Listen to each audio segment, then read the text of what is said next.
We want to bring in the founder of JetBlue Airways, as well as the founder of Azul Brazilian Airlines.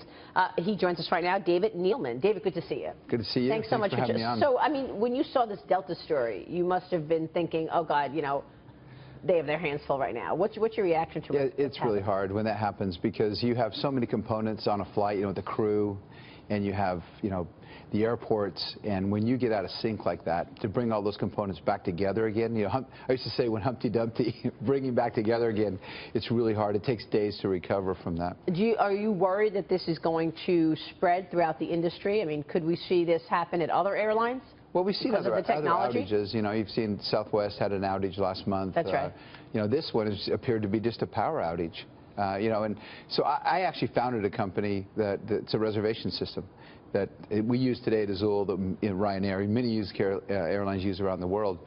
And so I know about redundancy, and you know, we spend a lot of time talking about redundant disks and redundant power and redundant, and even with all that, we had an outage at Azul where some guy walked by and kicked out a plug, and we were out for a couple hours until they figured out he could put it in. So there's always these weak spots that you never know until it happens, but you need to test that all the time. So it's not like outdated technology. Well, I think there was some of that there was some 90s technology where they built on top because there were these legacy mainframe systems where you had to build systems on top of it.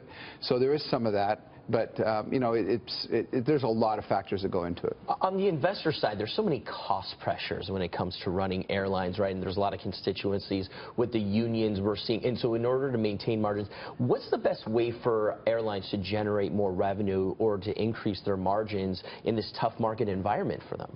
Well, I think that they've been so blessed and been fortunate about the price of oil. For sure. I mean, the price of oil has meant everything to them.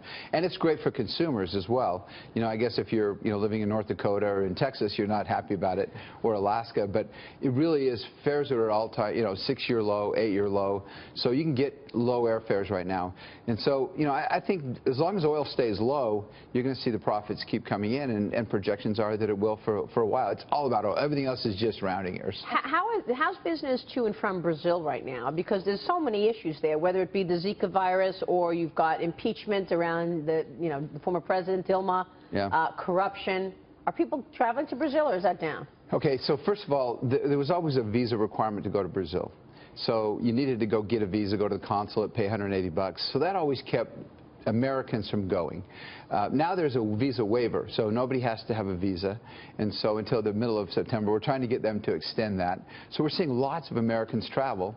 You know, I was at the Olympics this week, went there with my wife. We went to the opening ceremonies, and then just stayed as spectators. We did, in 3 days, we went to 8 events.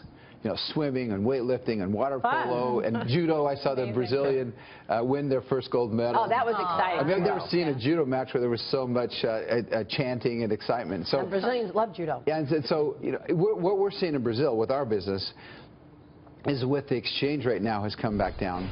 You know, because so when our exchange rate got hammered, you know, when we went from 250 to 1 to 450, you know, during all this corruption and all the confidence of Brazil left, our costs went, you know, way up, and our revenues didn't keep pace. So it was a really tough time for us.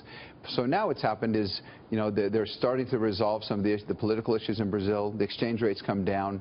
You know, we didn't participate in all the oil stuff, and now we get to get cheap oil with the currency. So and traffic's up. Our flights between Florida, and we fly Orlando, Fort Lauderdale, are up, way up. So it's doing well. Your flights to Cuba, how are they? Well, JetBlue, you know, I'm not there every day now. I'm proud founder of JetBlue, but JetBlue is going to be the first airline into Cuba, so it's exciting. Yeah, it's going to be. They're going to fly in there, and they've got lots of flights planned, and it's a lot of Americans are excited to go check it out. Check out the old cars on the road. David, it's great to have you on the show today. Thank you very much. Thanks so much for joining us. Appreciate David Neeleman there. Final